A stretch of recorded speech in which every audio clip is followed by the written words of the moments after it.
Tapi kita lah yang tukang ronyehnya. Tahu tak ronyeh apa dia? Tuan-tuan tahu kan, perempuan tahu ronyeh kan? Kita tukang ronyehnya. Orang buat keluar kek tu elok dah, pakai ronyeh habis. Tahu ronyeh nak makan tak apalah. Ni ronyeh tak makan ni, tinggal lagu tu ya. Siapa nak makan, orang main-main tengok Allah berserongai. Tahu tak berserongai apa dia? Tu ambil bahasa lama-lama. Berserongai pun orang pun tak mau makan. Tapi kalau duk tengok elok, potong elok, insya-Allah orang makan lah. Baik. Tak maaf lah Dr. Mazlan tu. Penceramah hampa panggil pun penceramah sihat. Bismillah.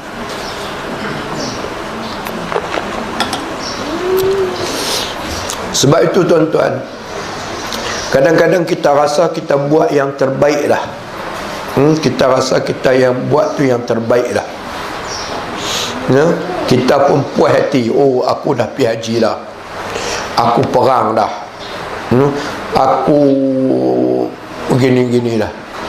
Tapi ada seorang ulama tu dia ulat. Dia kata, barang siapa yang dapat 4 perkara tapi tak menambahkan kebaikan diri dia, maka itu alamat amalan dia tidak diterima oleh Allah. Ya? Barang siapa yang alami 4 perkara tapi 4 perkara tu tak mendidik dia untuk menjadi lebih baik, maka itu alamat amalannya itu tidak diterima oleh Allah. Yang pertama, barang siapa yang pergi berperang dan di medan perang dia boleh mengalahkan musuh dia, dia bunuh musuh dia, dan dia digelar wira, pahlawan, tapi balik daripada medan perang dia tak berjaya membunuh hawa nafsu dia, bahkan balik pada medan perang makin jahat, tak bertambah baik, tak bertambah baik. Itu alamat jihad dia tu tidak diterima Allah Subhanahu wa taala. Ya. Di medan perang bukan main berhebat dia membunuh musuh, masya-Allah. Orang tengok gerun. Tapi macam mana dia hebat cengih di medan perang, di rumah pun dia cengih juga. Dia tampak bini-bini dia tersembam, bengkak pasung-pasung dagu. Dia jerekah anak dia dengar pekan melanti tu. Tahu dia jerekah. Dah sepak kursi-kursi habis. Di sana dia hebat, di sini dia jahat. Balik pada perang, di sana dia bunuh musuh, tapi musuh dalam diri dia tak boleh bunuh. Mulutnya capui. Tahu tak capui? Capui mulut dah, ya Allah. Tak boleh tengok langsung. Orang ada jerawat sikit dia tegur, apa ni? Lebih pada jalan tanah merah ni pipi ni. Aduh dia. Mulut capui. Mata tengok satu ya, mulut keluar lah. Jadi kata sahabat ni, kata alim ni, dia kata orang yang pergi ke medan perang berjaya mengalahkan musuh, tetapi balik di rumah tidak menambahkan kebaikan pada dirinya. Nafsu dia dalam ni dia tak bunuh. Makin hari makin jahat, makin hari makin kasar, makin hari makin keras. Kata ulama ni, itu alamat amalannya tidak diterima Allah Subhanahu wa taala. 2. Barang siapa yang pergi haji atau umrah, barang siapa yang pergi haji atau umrah, tapi selepas dia balik pada haji, balik pada umrah, tidak menambah kebaikan pada dirinya. Lepas balik haji, di sana tawaf bukan main. Labbaik Allahumma labbaik, baca doa, macam-macam doa. Tapi balik pada haji, balik pada umrah, Perangai lama dia mai balik. Perangai lama dia mai balik. Jahat dia tak kurang, baiknya tak bertambah. Jahat tak kurang, baik tak bertambah. Bahkan jahat makin hari makin galak, berkelahi habis dengan adik-beradik.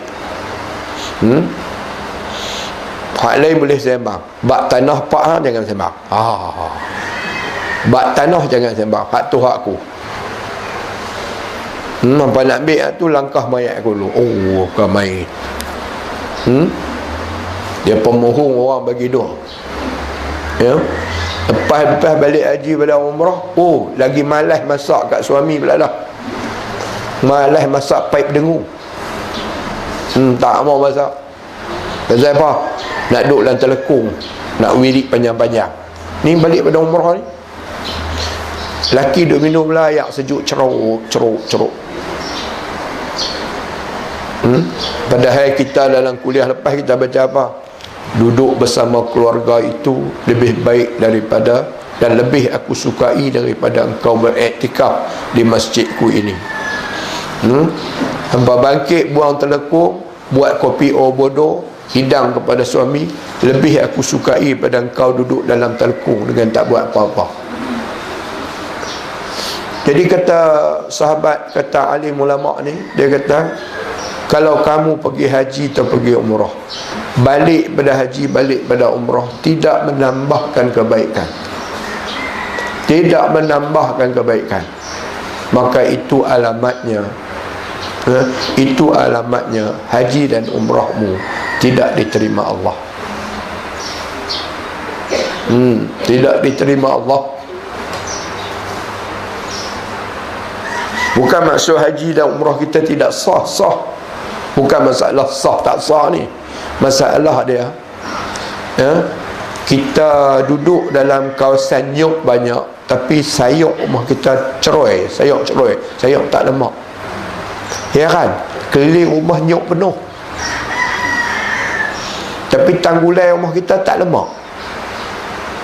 Dua-dua kita pun tak lemak, halom sekat pun tak lemak, sayuk pun tak lemak. Buatlah sayuk togi ceroy. Nampaklah ikan bilis terbungkin. Tahu tak terbungkin apa dia? Nampak? Orang kata, oh, rumah maklum nyok banyaknya, tapi makan gulai, Allah haram, tak ada santan.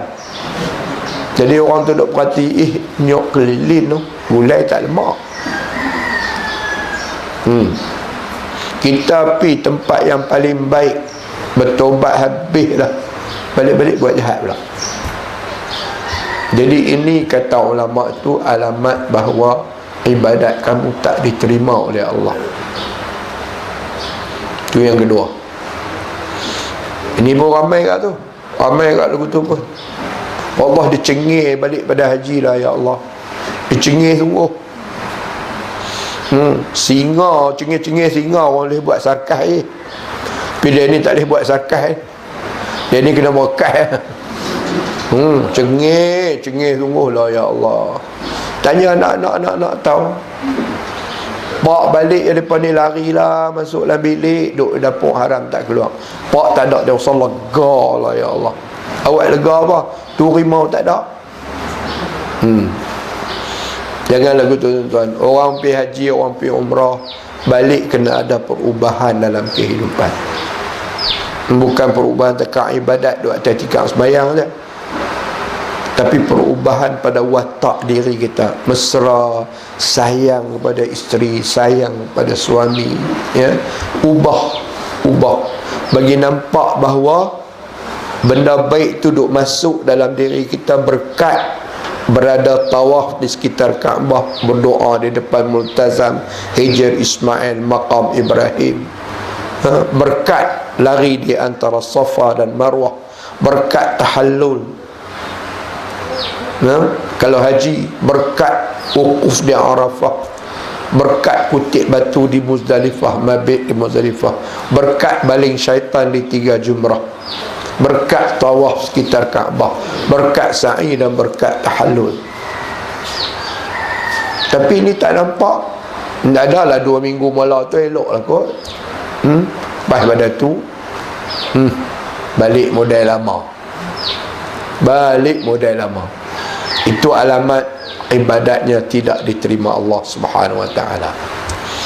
3. Man shoma Ramadhana, barang siapa yang berpuasa di bulan Ramadan. Puasa ni cuci bersih diri, bagi manusia.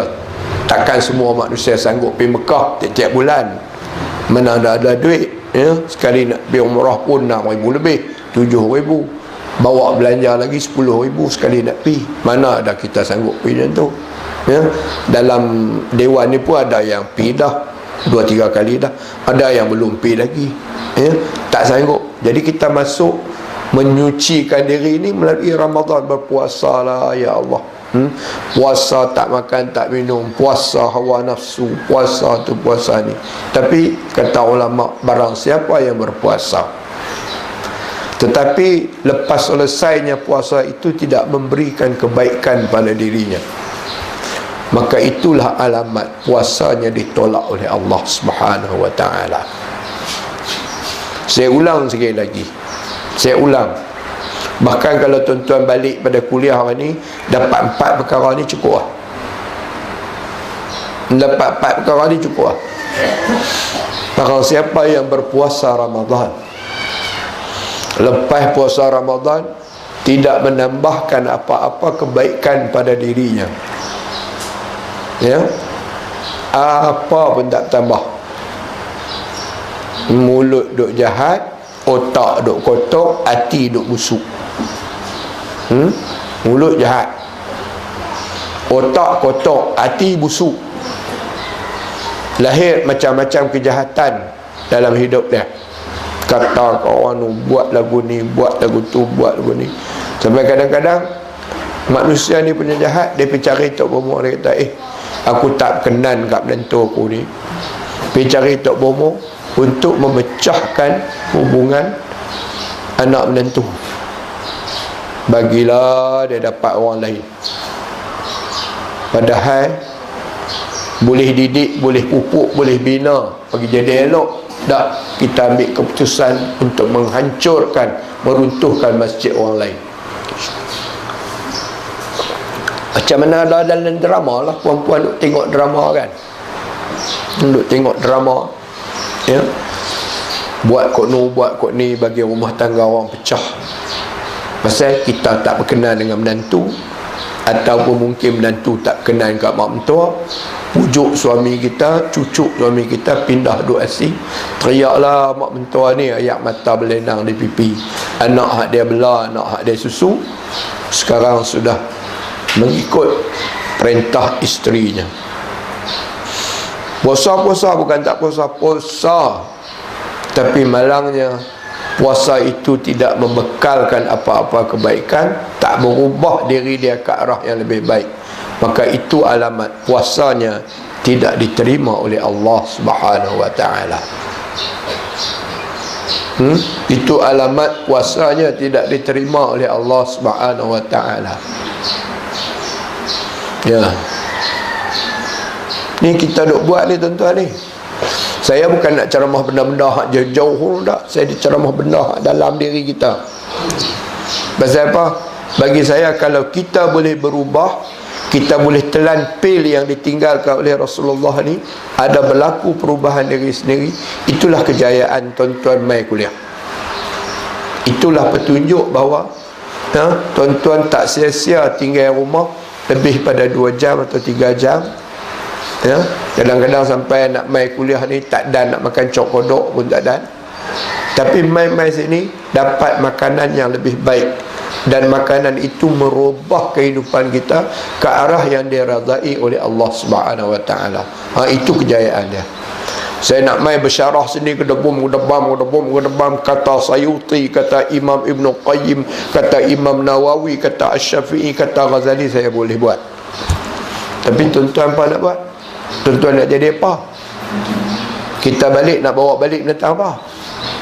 Bawa balik tentang apa? Balik duduk berdengung macam lama kan? Tak mau. Yang ni balik fikir benda hak kita sedang dan telah alami. Ada tak kesan kebaikan yang kita terima? Ada tak? Mungkinlah hak pertama tu siapa yang pergi perang di medan perang, kita tak pergi perang. Yang kedua, barang siapa yang pergi haji atau pergi umrah, namun selepas dia pulang daripada haji dan umrah tidak nampak tanda-tanda kebaikan pada dirinya, maka itu alamat haji dan umrahnya tidak diterima Allah. Takkan tak boleh fikir. Yang kedua ni, siapa yang berpuasa di bulan Ramadan, tiba-tiba selesai puasa apa semua, tak dapat apa-apa perubahan, tak dapat apa-apa kebaikan, itu alamat kita tidak diterima Allah. Yang keempat last sekali, kata ulama ni, dia kata, barang siapa yang Allah Ta'ala sembuhkan dia selepas dia sakit teruk, barang siapa yang sakit teruk lah, teruk sungguh, ya, orang pergi tengok balik keluar geleng kepala, orang balik tengok keluar geleng kepala, tak ada lah, panggillah anak-anak dia balik, mesyuarat tengoklah, nak semayang berapa puluh kereta, ya? Nak simpan pukul berapa, nak simpan tang mana, kubur dia sebelah mak dia ke, sebelah ujung kaki tok wan dia ke, balik fikir lah. Sampai siapa pergi tengok pun balik duk geleng kepala. Anak buat baca Yasin 3 kali, baca Yasin di masjid, tiba-tiba Allah Ta'ala terima doa orang baca Yasin tu, pergi lega, segak bugak elok lah. Hukum akal kata dia pergi, jalan lah dia ni, tak ada lah, tak ada lah. Tengok pun duk mut-mut ya, bawah tengkok korek tebuk, bawah petang perut tebuk, keluar yang kencing, mata geduk lagu tu, pejam pun tak, celek pun tak, angkat kaki tak boleh, tangan kurus kering. Orang duk baca Yasin 3 kali Jumaat, duk baca Yasin, tiba-tiba segar elok, sihat elok. Lepas sihat, tak bertambah juga kebaikan dia,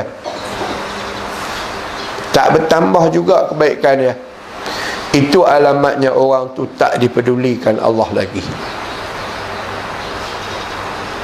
Itu alamatnya orang tu tidak dipedulikan Allah lagi. Tu dia tuan-tuan. Bila Allah Ta'ala bagi sakit ni, bukan sakit semua tak elok. Sakit tu antara tanggungjawab dia menghapuskan dosa-dosa kita yang lalu, ya,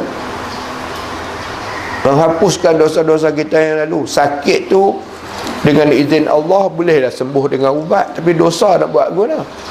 Dosa tu nak buat guna. Dosa ni Allah Ta'ala bagi sakit tu.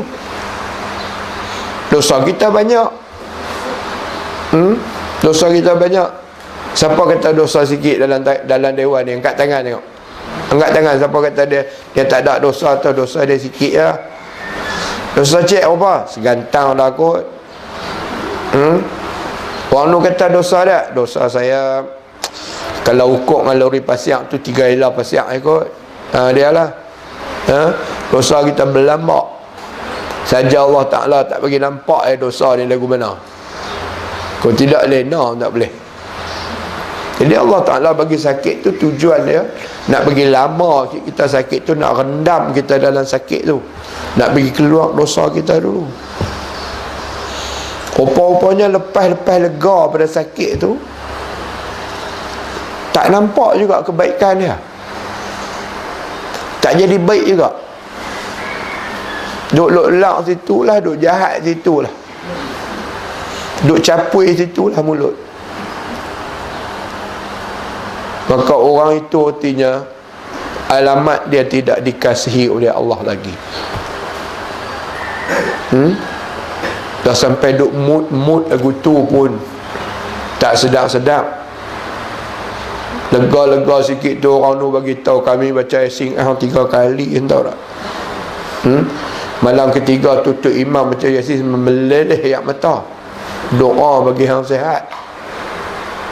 Rupa-rupanya hang sihat-sihat berkeliling dengan jatuh kuasa masjid. Rupanya sihat-sihat, larat angkat tangan, hang nak labuh bini hang pula dah. Dulu bini tu lah duk tunggu tepi katil hospital, makan tak makan, lena tak lena, mandi tak mandi. Semayang pun kadang-kadang hak 4 kata 3, hak 3 kata 2. Kalang kabut habis duduk fikir tu. Makhluk duduk atas katil hospital. Makhluk tu sihat-sihat sikit boleh merenyam dengan nurse tu pula dah. Allah mak. Tak keluar lagi. Belum keluar hospital pun duduk merenyam dengan nurse pula dah. Yang nurse tu pun tahu kata sakit tu orang kaya. Dia baik lahiran tu. Berlambak lagi atas katil tu orang hak duk sakit.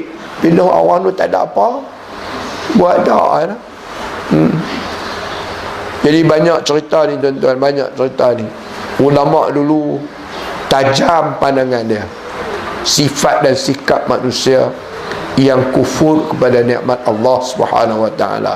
Dah bagi sihat dia bagi lingkup dia lagi pula. Jadi ni kata ulama, barang siapa yang berperang tapi balik pada perang tak menambahkan kebaikan, itu alamat jihad dia tak diterima Allah. 2, barang siapa yang haji atau umrah tapi selepas balik umrah tidak nampak juga tanda-tanda dia berubah jadi lebih baik, itu alamat umrah dan hajinya tak diterima oleh Allah. 3, barang siapa yang berpuasa di bulan Ramadan tetapi lepas selesai Ramadan tidak juga tanda-tanda kebaikan pada dirinya, itu alamat puasanya tidak diterima oleh Allah. Barang siapa yang diberi Allah, diuji Allah dengan sakit teruk, sakit tenang, sakit jalan terus, tiba-tiba disembuhkan Allah, tapi selepas sembuh tidak nampak juga tanda-tanda dia nak menjadi lebih baik, itu alamat dia hilang kasih sayang Allah Subhanahu wa ta'ala. Hadirin mukminin,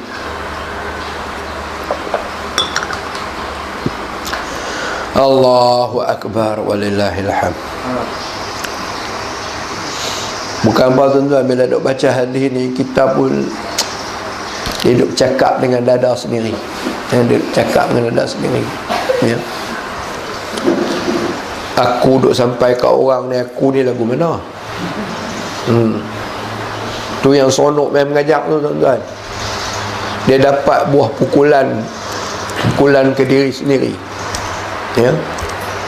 Bukan senang tuan-tuan. Kita kalau bersuami beristeri, tujuan kita bukan nak seronok di dunia saja. Kalau boleh, itulah dia suamiku di dunia dan itulah suamiku di syurga. Itulah dia isteriku di dunia dan itulah dia isteriku dan permaisuriku di syurga. Bukan kita nak seronok di dunia saja. Seronok di dunia ni berapa hari? Orang nak simpan pun orang tak buh 1 liang kalau mati asing-asing. Kalau mati satu kereta sekali 6 orang, kok orang belum 1 liang. Ya. Tapi kita nak buh sana. Tapi